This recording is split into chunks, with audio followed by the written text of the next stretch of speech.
down I find his loving work.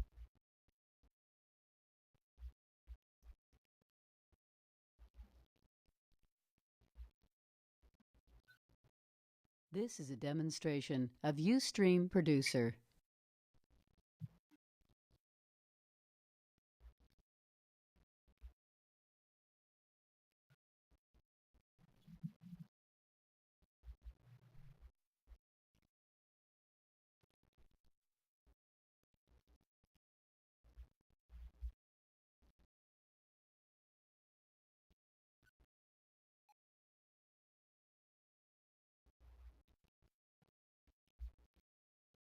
This is a demonstration of Ustream Producer.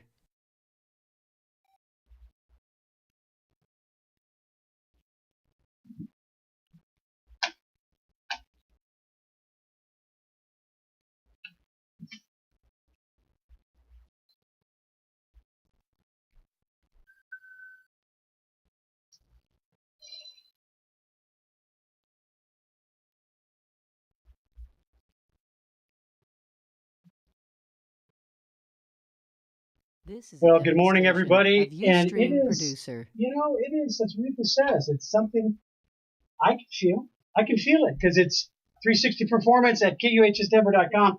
We're a couple minutes late. I apologize for that, but good to be with you this morning on a Friday, a wonderful Friday, looking into a great weekend because there's a lot of great stuff going on, a lot of music stuff going on all over the city. With some special stuff happening with this weekend. Cinco de Mayo is here, which brings us great music, great food. Oh my gosh, the food. In addition to that, you've got plenty of things to do by watching sports and sports-related projects. It's going to be a great weekend. And our theme today, tongue-in-cheek a little bit on 360 Performance, is about Get Pucked. Because we have the NHL playoffs. The Avs are still in it, still going strong, or trying to go stronger to get through this playoff session. But before I get into too much detail about that, let's talk a little bit about the Cinco de Mayo schedule for this weekend and what's happening. There's some great stuff going on throughout the city of Denver in celebration of Cinco de Mayo. Just a refresher for those of you who may not be as familiar with the festival Cinco de Mayo and what it represents. It goes back to the 1800s, 1862, and a battle on the fields of a battle with the French and the Mexican armies. There's a victory of the Mexican armies against the French in 1862. It's called the Battle of Puebla in 1862, and we're going to celebrate that victory through our celebration of Cinco de Mayo. And some of those celebrations include things like tomorrow between the hours of 10 a.m. and 8 p.m. in the Civic Center Park. That would be located at Broadway and Colfax. Here's the important part. It's free. It's a free celebration. 2 days, both Saturday and Sunday. There's going to be 3 stages of live music and dance performances, including acts like Banda La Chacalosa. I always hesitate on that. The Jerez. And then we're also going to have Fito Alvarez y La Padua playing. Banda La Patrona is also going to be there. So to see go on the City of Denver website and look for, or also look under the Civic Center Park website to get all the different features and the times when they're going to be playing. There's also going to be a tribute by the Colorado Symphony for Cinco de Mayo. That's going to be at the Betcher Concert Hall at 14th and Curtis. There's going to be a fee for that. However, if you arrive early, there's a Garibaldi Plaza celebration that's free. That's from noon to 2. With mariachi bands and folklorical kinds of productions that represents local talent and celebrating the Mexican food and beverage celebrations. Also going to be a arts and crafts kind of show as well there in celebration of all that is great about the culture in the celebration of Cinco de Mayo. However, one of my favorite ones I want to point out because, hey, Henry is a jazz aficionado. That's our GM here at This is a KUHSdenver.com. demonstration of There's going to be Ustream a Freddie Producer. Rodriguez Sr. and Freddie Rodriguez Jr. Both are Freddie Sr. in particular is a jazz saxophonist. And that's going to be at, let's see, make sure where we're going to be at. There's going to be food there too. Chef Mario Godoy is going to be preparing some great Cinco de Mayo beverages on his menu. Now that's at 1512 Curtis Street from 4:30 to 7. That's going to be a $10 or $15 entry fee for that for both music. You can get music only or music and food. I believe it's, make sure that the date right. I think it's Saturday. I think it's tomorrow. Yes, tomorrow. Saturday. So there we go. Great celebrations all across the city. Mocochitas. There's also a Cinco de Mayo with Los Mocochitos at Larimer Lounge. That's at 8 p.m. on Saturday. It's can relate to the younger crowd. The Goosetown Tavern is going to have some celebrations. Those are some of the notable ones that are happening in the Denver metro area for this weekend. So take a look at that. Now, coming back to our show today, our theme is Let's Get Pucked, talking about the NHL and the Avs and their journey to be a Stanley Cup finalist. Let's give them cross fingers, cross our toes, and everything we can to wish them the best of luck. It's been a challenge. With their performance on the ice, but they've got some great talent to hopefully push them through and take advantage of. It's a must-win. I think people are talking about a must-win tonight, but I think they're in a good place to bring that home. So take a look at watching the Avs this weekend and wish them the best. Now, we've got NBA playoffs coming. We've got the Nuggets are in it. They've got a big game tonight. Philly has been just amazing. Golden State Warriors, they're 2-0 in their series, and have an edge on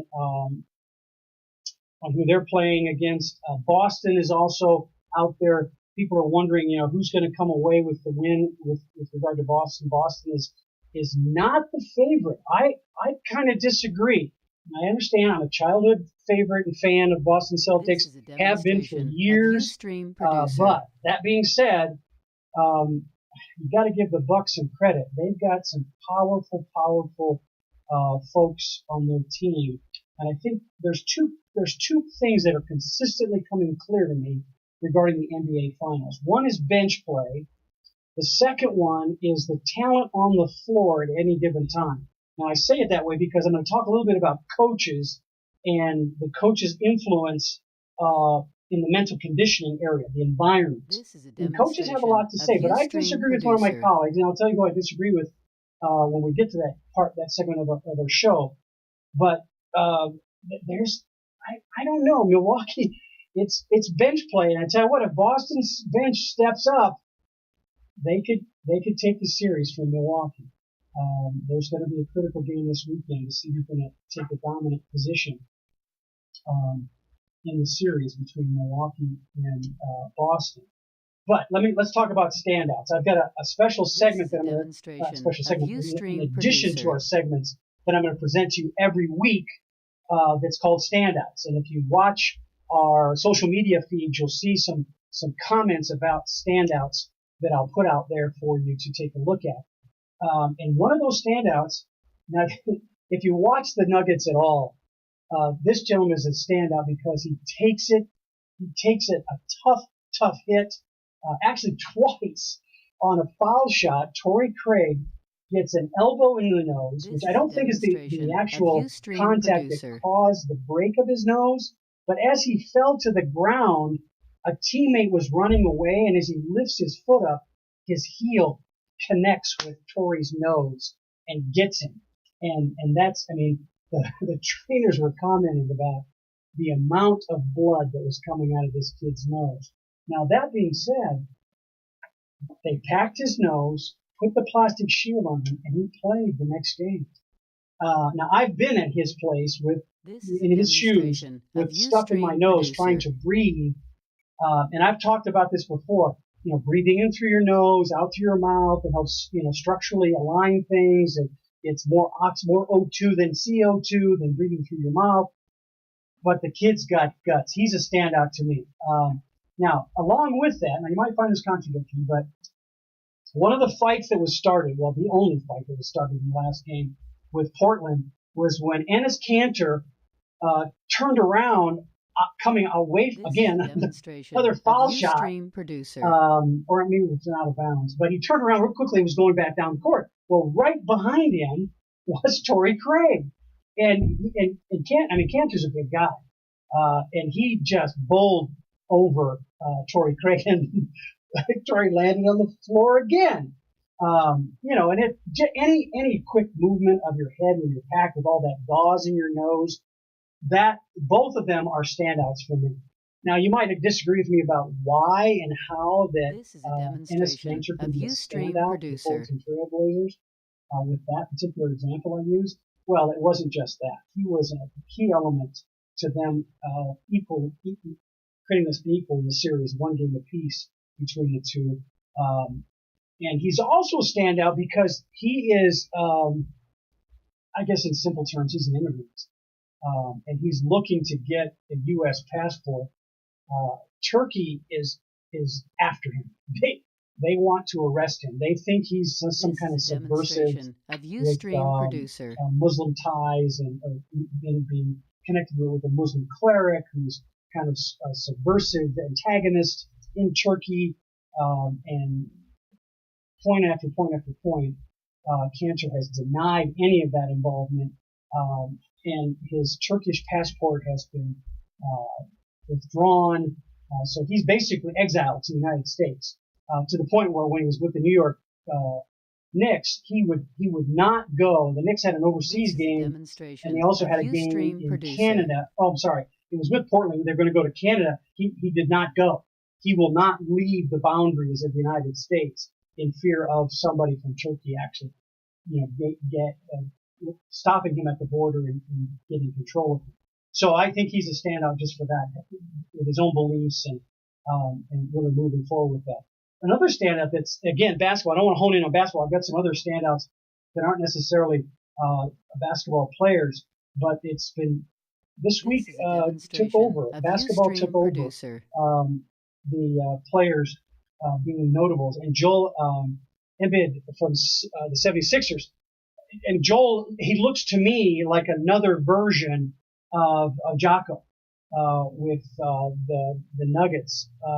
He's knocking down threes. He's mobile on the floor. He's doing some just amazing things as a big man. That I think is that he exemplifies the version of the future of big men, being much more mobile. And ball handling is improved. Looking around the floor, looking for his teammates. That to me, that's what makes him a standout. And he's a fan favorite. He's excited. He's a passionate player. He constantly refers to himself as being a passionate player, but he's raising the caliber of play of the Philadelphia 76ers to meet the challenges that their opponents are bringing to them.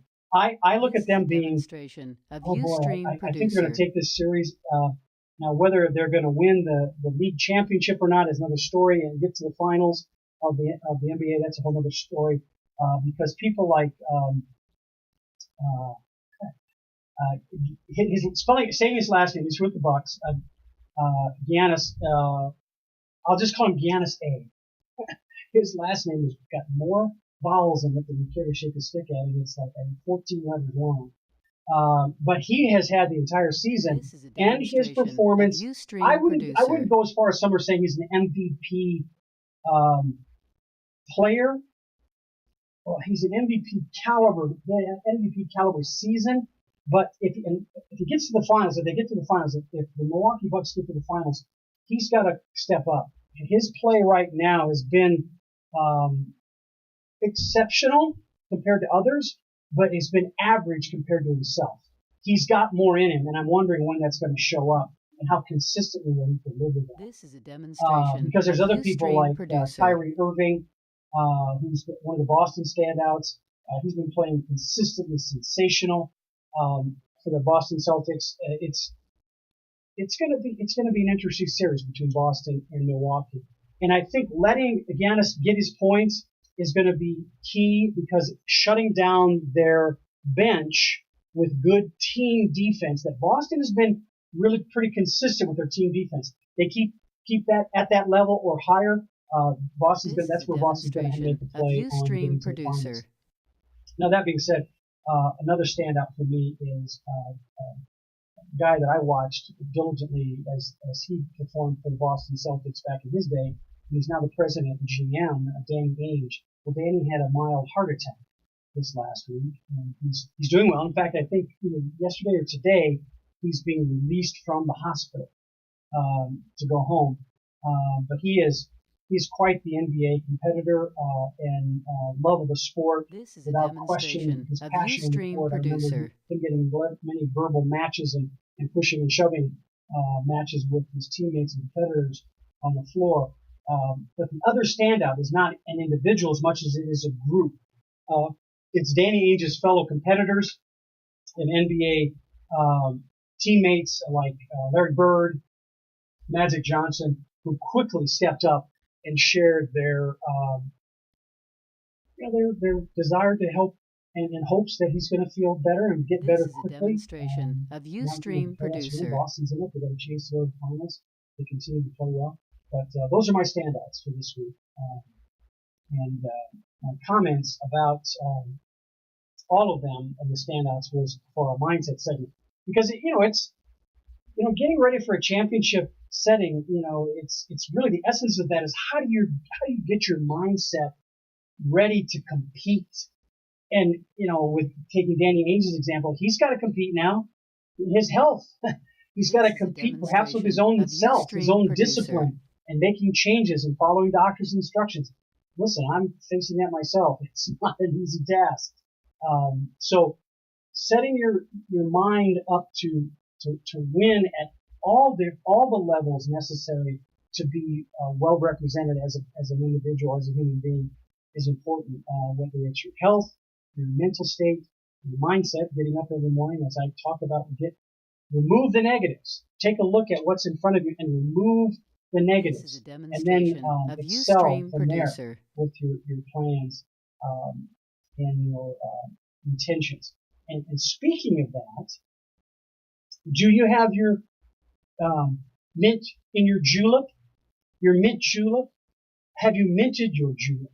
Because we've got, in addition to Cinco de Mayo, another celebration in Louisville, Kentucky this weekend is the Kentucky Derby, and there's a few things going on there. And that brings us to our next segment, our skills segment, which we talk about this is a demonstration 5 senses. Of Ustream producer. And what's going to happen with your senses when you bring yourself, you open that day up with a great mindset, a positive mindset, like the standouts I mentioned.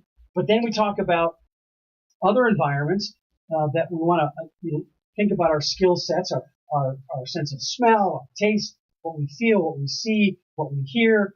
All of those things go into setting up great performances.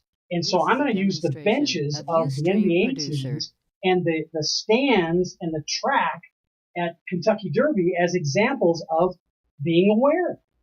Having that sense of awareness, the bench players, they need to be aware. They need to, as they're on the bench, see what's in front of them and make sense of it. And in fact, one of the top, I don't know why the number 7 is a magic thing for NBA prognosticators to say, the top 7 things necessary for teams to come away with wins and win the series. Well, number 2 was the bench, the depth of the bench. And Boston, again, is a good example. People like Gordon Hayward. And there's a couple of Milwaukee Bucks that have veterans on their bench. Mirotic, Nikola Mirotic is on the bench. Ersan Ilyasova is also on the bench for Milwaukee. Those are key perimeter players. If they have a good game, forget it, Boston. It doesn't matter what you did with your bench. Those two players alone could tilt the tide. Demonstration of Ustream Now, Producer. there's a bit of a debate as to who's got the stronger bench. In my example here, it doesn't matter. It doesn't matter. The bench play is going to be a critical component. Well, how did they get ready? What's the mindset? Obviously, start with the mindset. Get the mindset right. Remove the negatives. It's I can be everything. I can survive anything. Should be a bench mindset from each player. And then when they look at that, they start looking at their skill sets. What do I see out there? What are some of the indicators, the key things that the other team is doing that I can see? Is there anything about what I can feel and what I can hear, and maybe I can understand what I want to remove. I don't need to hear the chitter chatter of the other team players talk. They're trash talking. I don't need to have that. I don't need to get involved in what the referees are doing or not doing.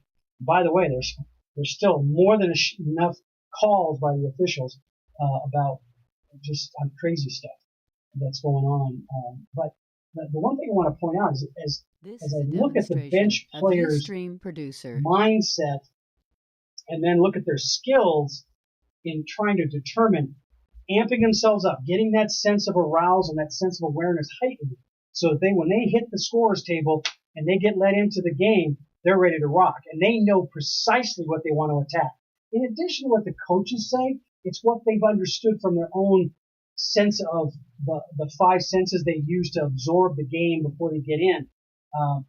And with the Nuggets and the Portland Trailblazers, it's been a rough and tumble. I mean, elbows flying, knees flying. I mean, it's just some crazy stuff. Well, for example, with Philadelphia playing, there was when one of the players went up for a rebound.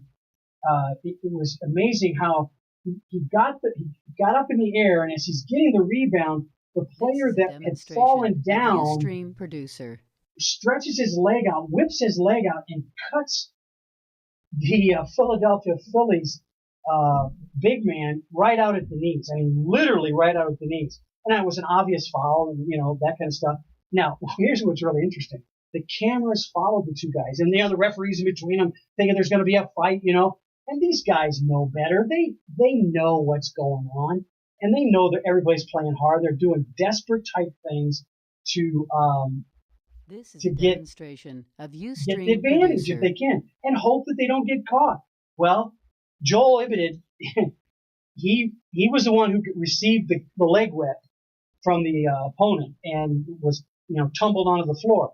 Now they called the foul, and it was all good. And here's what was interesting: the two guys, the cameras caught the two guys pat each other on the back, going, "I get it, I can't, I know, and." Who knows if Joel would have done the same thing if it was reversed? I hope he wouldn't. I hope he'd take the higher ground and continue to play at a high level, demand that from the competition. But it was also a sign for Joel that the other team was resorting to that kind of behavior to get an advantage. So I think that Philly's going to come away with that series win and take it from the opponent. So with that being said, shifting gears to the track and talking about the skills there, it's mint juleps, the smell of the mint juleps, and the beverages and the food that comes out, and then the visual stimulation. I mean, look, I'm the hats those ladies are wearing. It's amazing. Like, apparently, it's a thing, right?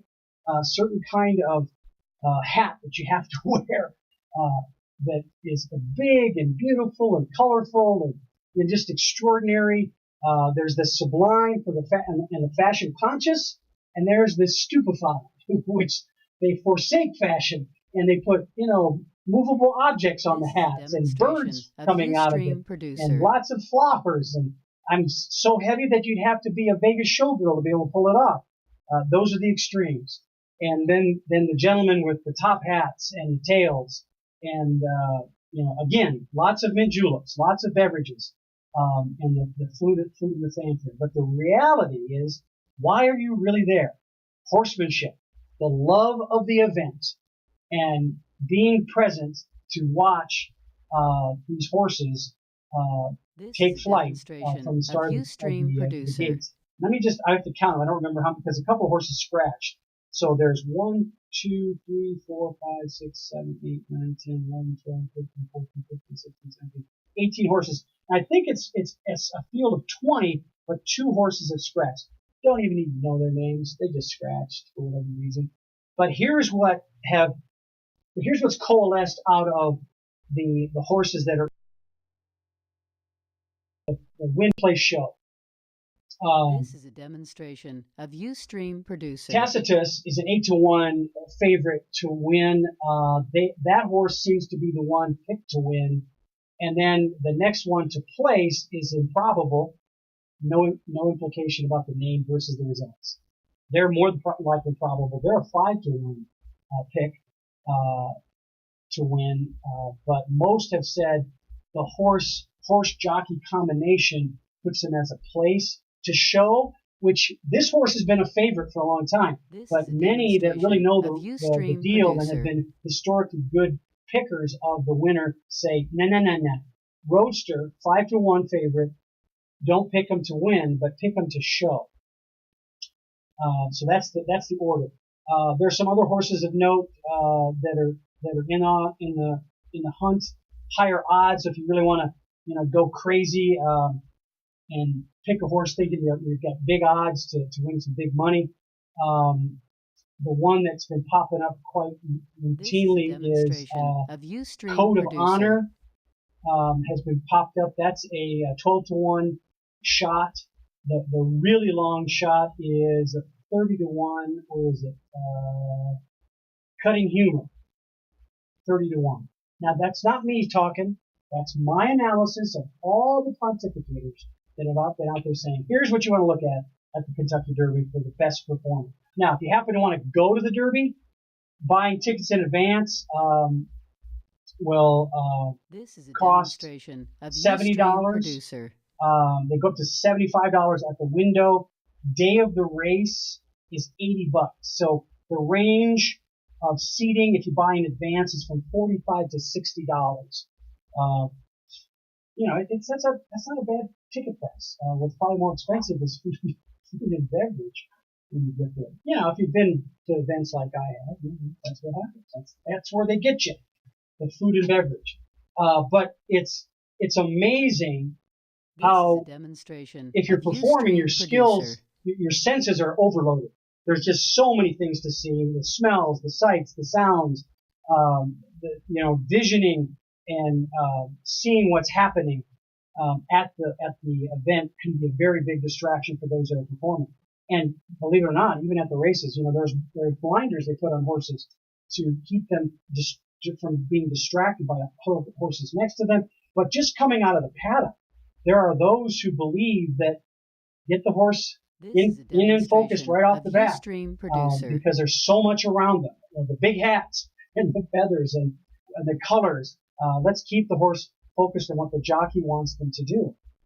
And that's where I want to end this segment on the skill segment and talk about what the jockey's role is, because to me they're the quintessential example of process. And we're going to talk about that in the process segment in more detail. But just imagine the jockey on the horse. There's what that jockey sees, that the feel of the reins in their hands and the control and the power and pressure they're feeling. And then they have the smells that are in there.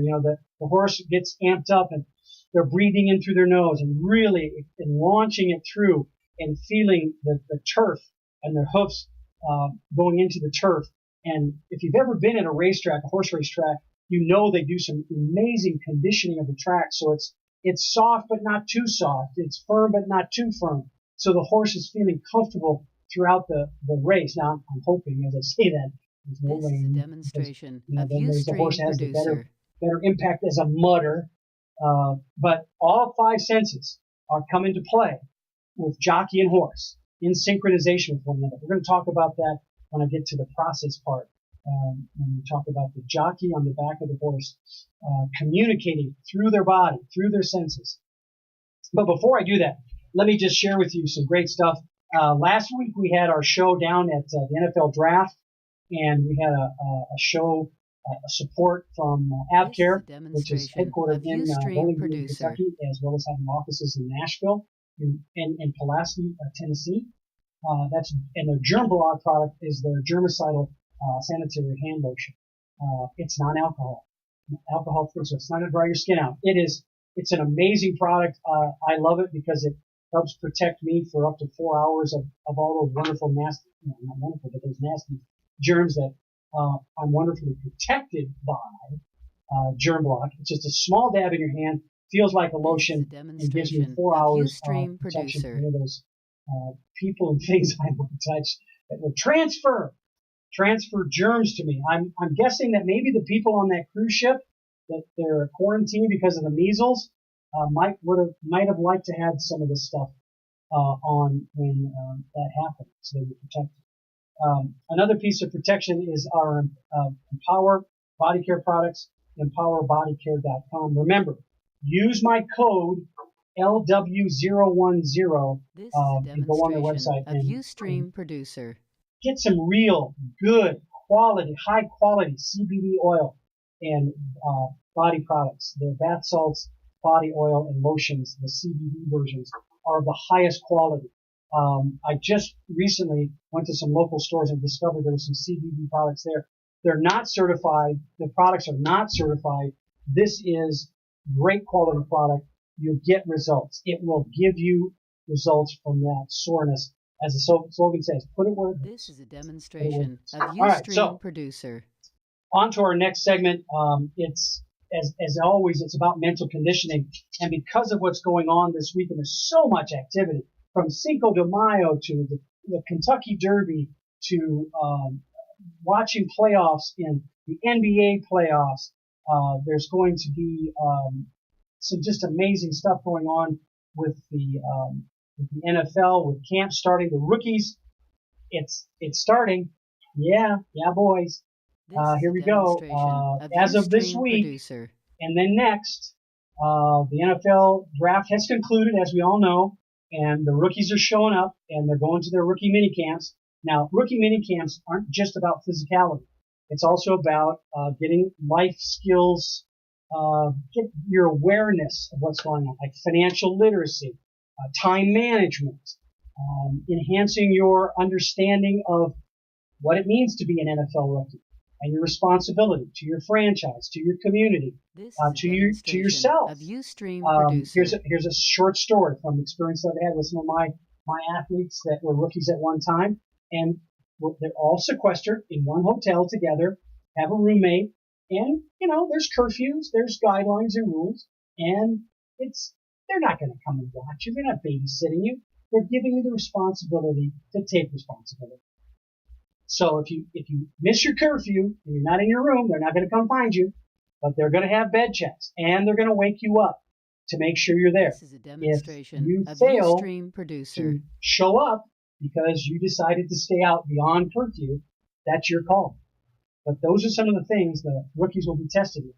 Now, that being said, just give you some idea of where the rookies came from. This is some just amazing statistics.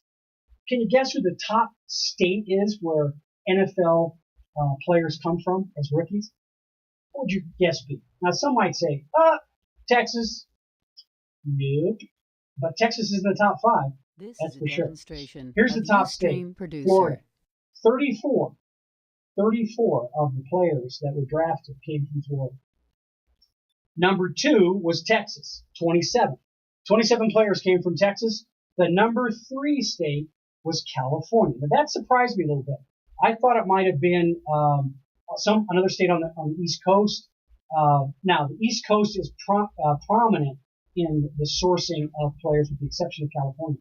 We had 22 players from California join the draft. Demonstration of Ustream Producer. And, just so you know, 2 players came from Colorado that joined the draft. And my home state of Iowa had 4 players. And the Denver Broncos benefited from that. They have a tight end from Iowa. Now, interestingly enough, with this kind of activity, they also do some numbers. The NFL does, they being the NFL, just some numbers on what high This is a schools demonstration of did these Ustream players come Producer. from.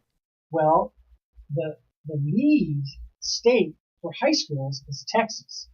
That makes a lot of sense to me. And Florida came in second. So they both tied.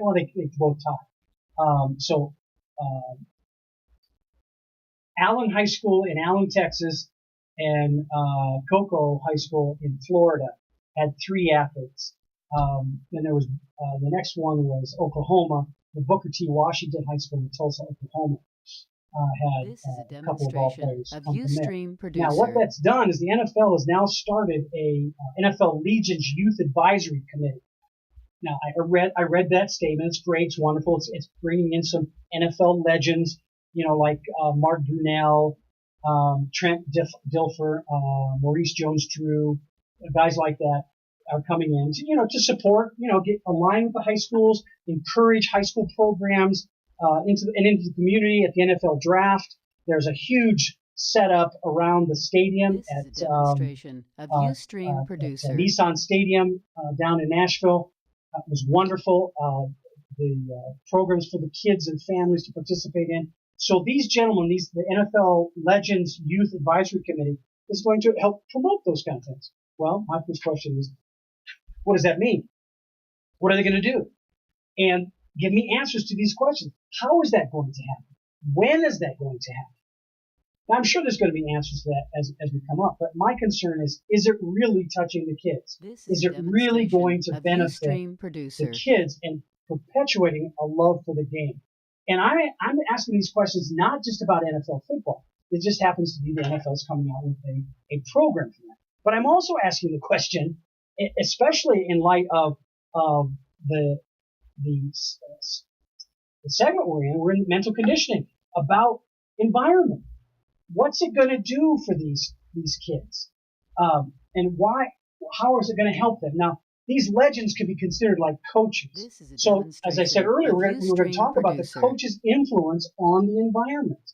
Well, these legends, NFL legends, as coaches, how will they influence these kids? When will they influence them? What specifically will be done to help these kids understand the role of a competitive sport, a team sport, in their life?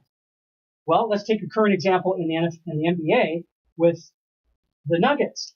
What's Malone's role? Now, I was challenged the other day by my barber, Mr. G. He says to me, 50%. Coaches have a 50% influence on the outcome of the game. Oh, man, you got to be kidding me. Really? At the pro level? No, not 50%. They don't influence the game by 50%. And quite honestly, I hope you text me, call me, post something on my website to refute it again and give me real solid reasons about why you feel 50% of the influence of the game's outcome is on the backs of the pro coach, because I don't believe it. I certainly don't believe it when it comes to Malone. Not going to happen. This is a demonstration of I agree with you, as I did the other day. I agreed with you that, yes, they make calls about timeouts. They make calls about certain plays to run, to isolate certain people, the substitutions, managing the game, especially when the pressures of the game really come upon you. Foul trouble, guys get emotionally out of control, when we get technicals, there's a potential for an ejection. All of those kind of things, the coach and the bench coaches help to maintain that stuff, but not 50% influence on the outcome of the game. Come on. This is a demonstration in my opinion, I think it settles more at an 80-20 rule. 80% of the results of the game come from 20% of the influence of the team. The players influence 80% of the outcome, and they represent 20% of the whole team dynamic. So 5 guys at one time have 80% influence on the outcome of the game in the moments they're there. Not 50. Not 50% from the coaches. No. Just watch the interactions between players. Golden State Warriors is a good example. Another good example is with the Boston Celtics. You've got Kyrie Irving that is on the Boston Celtics. His dialogue and conversation with his teammates is a great example about how he as a player is a coach. Now, if you're concluding them as coaches in your example of 50% influence, now we may be coming closer to agreeing with each other. But if you're talking about the guys that are on the bench with suits on, no. But guys like Kyrie Irving, guys like Steph Curry, Durant, guys like that are on the floor guiding and directing, not just shooting and scoring, but actually managing the situations, being involved in calming people down and managing their emotions. That's where the real influence comes from. So, G, we still may disagree. I hope I've convinced you the other way. It's no way 50%. This is a demonstration. Listen, Bob, before I forget, let me remind you, you're listening to 360 Performance. I'm Lowell Whiteman, your host at KUHSdenver.com. Having a great time being part of this community here at KUHS and the teammates I have here that watch out for me. And I hope that they have a safe time, many of them, at Cinco de Mayo celebrations they're going to be at. You know who you are. I'm not going to call you out, but you know who you are. Have fun. Be well during your celebrations of Cinco de Mayo. But once again, it's KUHSdenver.com every Friday at 11 a.m. on Standard Time, talking about performance. And we talk about it through the window and visions that we find on the professional as well as amateur sports arenas, looking at what's going on out there in the world of athletic performance. I use that instead of focusing too much on the business world because it happens fast. You have to be quick to make your adjustments and adapt. You have to be aware of what's going on around you and connect your mindset with your skills, those five senses you have in those environments that you work in. So your mental condition around that really puts it together. But then the last thing is process. The performance results, our last segment every week is about performance results and the processes you use to create those.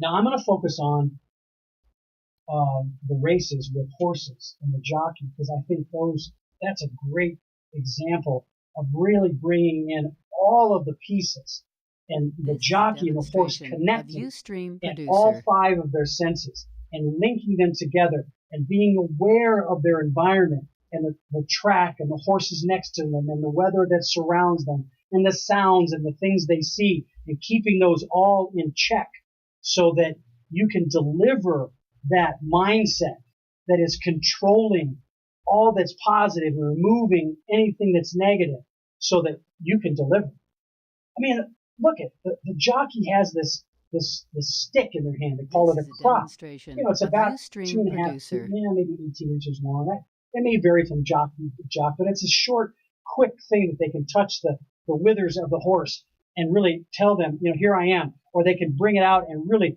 swing it behind them and hit them on their hindquarters to share that message. You need to go faster. I'm telling you right now, you need to go faster. And if you watch a jockey, if you watch the races at all, you'll see the jocks are doing different things because they have a different relationship with the horse. But it's full body, full on. If you've ever talked to a jockey or listened to anything about what a jockey does on a horse, it's a physical act. I mean, they are working extremely hard, maintaining their muscles and their body in a very precarious position with all this power underneath them, striving and driving down the racetrack to deliver results. And every stride of that horse has to be in synchronization with the rest of their body and stay on line. And remembering the commands the jockey's giving the horse, not just with the crop, not just with prompting them with a whipping action, but also the strength of their hands and pulling back, letting go, feeling that release and tug of the reins that then transfers into the bit of the horse's mouth. As that's happening, just think about this. The jockey's up on they're rised up out of the stirrups, up in the air. Their butt is not on the saddle anymore. It's up in the air and is in rhythm with the horse as they're striving and driving down the track.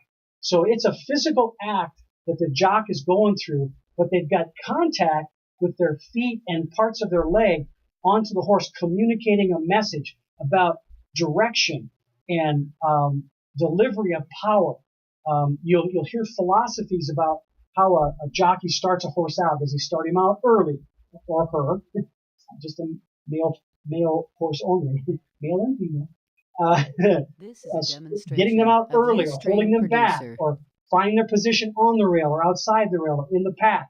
You know, there are some horses that love to feel like they're amongst the tribe, if you will, the herd. And then the jockey's got to push them through that. They'll feel comfortable within the horses in the race, but then they need to surge out, and that's going to help. You know, the horse has got to know that they're going to break through that and not feel comfortable anymore. Now I'm going to start prompting you and pushing you through. I love watching a horse race. I love being around those animals because of what they represent in communication of those five senses through a process. So jockeys communicating with the horse is a great example of how to bring it all together. The mindset, the skills, and the mental condition within environments so that you can deliver a process. It is amazing to watch. Amazing. And so, you know, in our last segment, that's what I wanted to focus on, and how you can learn by watching your animals so much about This is a interacting with demonstration one of another, Ustream Producer. where you're at and why you're there. I have a Labrador Retriever that he and I go to schools as a therapy dog and help kids learn about discipline and learn about being focused and learn about being kind and learning how to share with kids in class, but using my dog Dexter and I as a conduit to learn more about their bodies and what they say and how they move and how they communicate without actually saying anything. And Dexter's a great way for them to learn those things. So when they give a command to Dexter to sit, it's not about just the word. It's about the inflection of the word, the energy of the word, a command voice versus a request voice. Very seldom does Dexter respond to the request voice unless you have a treat in your hand. And the command voice is the one that you want them to listen to, regardless if you have a treat in your hand. Ustream Producer. I have had the opportunity to be around dogs engaged in the military, the other form of soldiers we have that serve and protect, both in police forces as well as in the military. And very seldom, I would say this way, very seldom does the trainer deliver a treat. They expect the dog to listen to the command as delivered through the command voice and perform a specific event. That's process. Producer. And they work very hard on that process, because if it's not adhered to, people may die, equipment may blow up, things are damaged beyond repair. And so it's essential that the command is not just heard, but the command is specifically understood to deliver specific results. Now, that's extreme. That's the consequences of those commands are dire. They're extreme. Now, that being said, though, that process, that attention to process, is essential. Whether it's you working at your desk, it is, or it's being at home with your children and your family, or it's being a professional or amateur elite performer in athletics. The process has consequences. It's the appreciation and awareness of that process is what we're talking about. Be aware of your environment so that when you set that mental condition up to know the commands, know what skill sets, what parts of your five senses you're going to put into play, you're going to raise them up through a process to a whole nother level so that you can deliver what you expect. All the things we've talked about. You're going to a Cinco de Mayo celebration. You're going to drive a car. You're going to take a bus or a cab or whatever the case may be. You want to be aware of those conditions, that environment, so that you can have the most fun possible. Or extend that into an event where you're actually the performer, the athlete that's performing, the coach that's performing, and delivering about 20%, and not 50% impact to the results of the outcome. But you're going to deliver what you deliver the best you can, because you're comfortable and you understand, you're aware. And then you can deliver that process in a seamless way, quickly or as quickly as needed. Obviously, if you go into a secret line This is a celebration, it's not going to demonstration have of time constraints on Ustream it. Producer. You can just have fun and enjoy as much as you want to enjoy. But if you're in a playoff game, or you're sitting over your tee shot at a golf tournament, or maybe it's just golfing with friends, like I'm going to do on Sunday, I still have a process. I still have an expectation to deliver a certain set of results. And I'm hoping I'm going to be consistent enough to do it every time. Not always the case. But as we escalate the expectation, the processes, the structure of the process, the delivery of the processes becomes more important every time. If you want consistency of the results. I've mentioned him many times. Michael Johnson, 5-time gold medalist in track and field. And he is a huge, huge trainer and performer of processes, and knows that it's the process that delivers the end result, not this is a demonstration of the end result. Producer. So just looking at a score, or looking at the tape at the end of the run, or looking at the distance at the end of the drive when you drove the ball down the golf course fairway, it's the processes that delivers those results. Focus on the process so that you can deliver what you expect. Now, before I forget it, I want to make a couple of notes about next week's show, because it's something we've talked about before, but it's about process too. And we're going to talk to Chris Mack. That's my shortened version of her name. Chris Mack is going to be with us from Florida. She has a new book out that we're going to talk a little bit about. But the book is about my theme. And we're going to talk about EQ, emotional quotient. And there's an EQ for females and for males. I want Chris to talk to us about some of the concepts that she puts in her book about the differences between male and female EQ, the emotional quotients. Of Ustream Producer. And emotional quotients are about awareness in addition to process.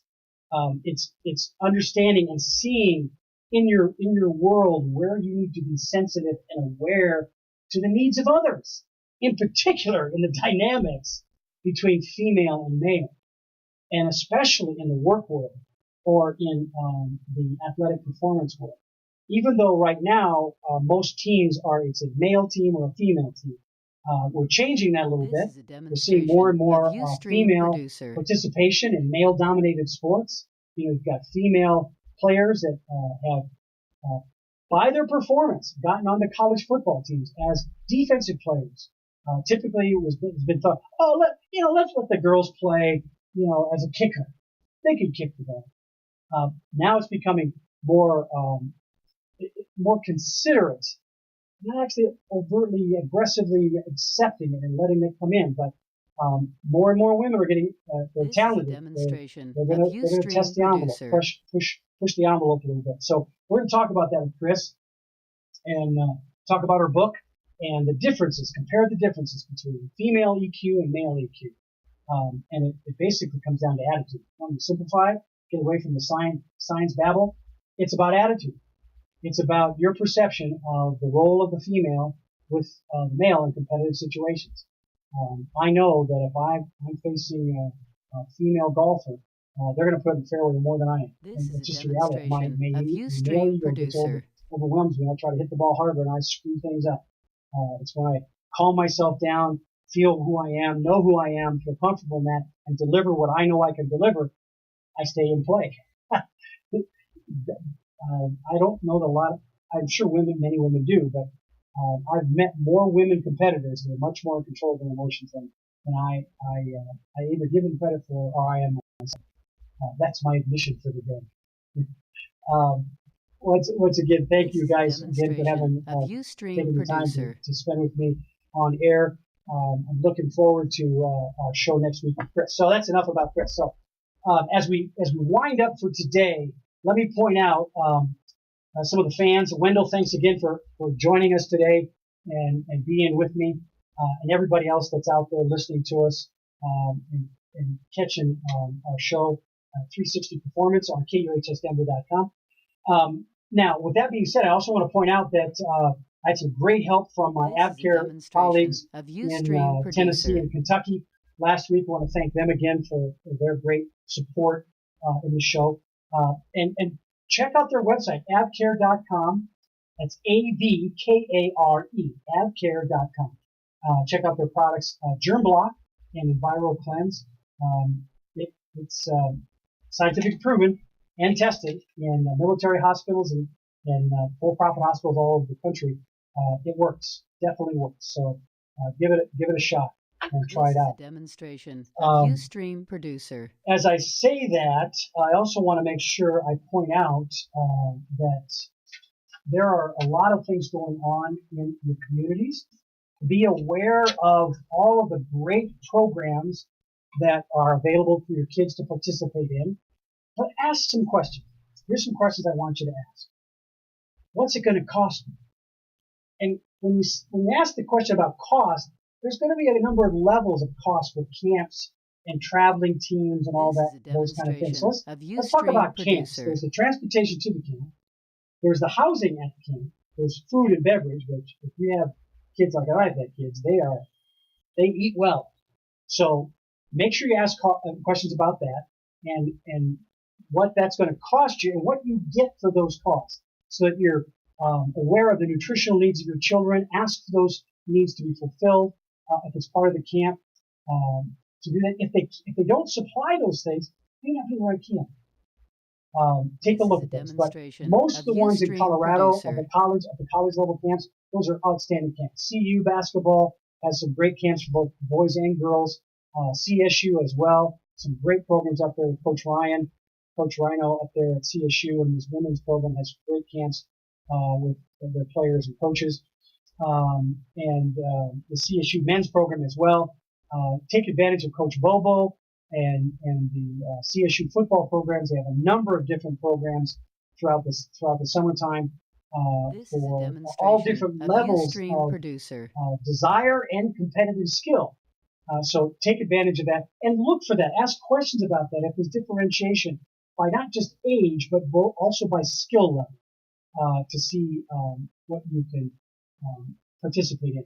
The other piece I want to mention is for moms and dads who want to participate as volunteers. At the college level, by all means, if you are a coach or helped your son or daughter with their teams and coaching, if you want to get better at that, ask to volunteer to be a staff coach and what it requires for you to be that.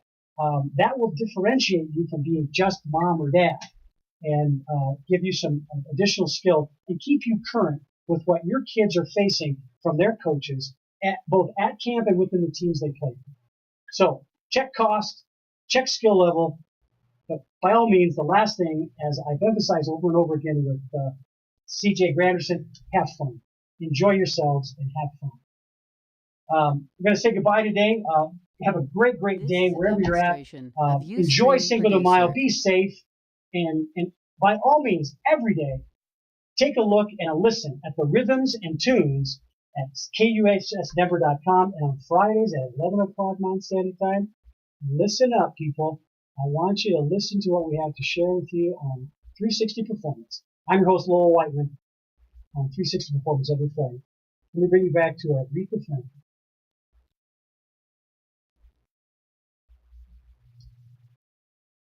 This is a demonstration of Ustream Producer.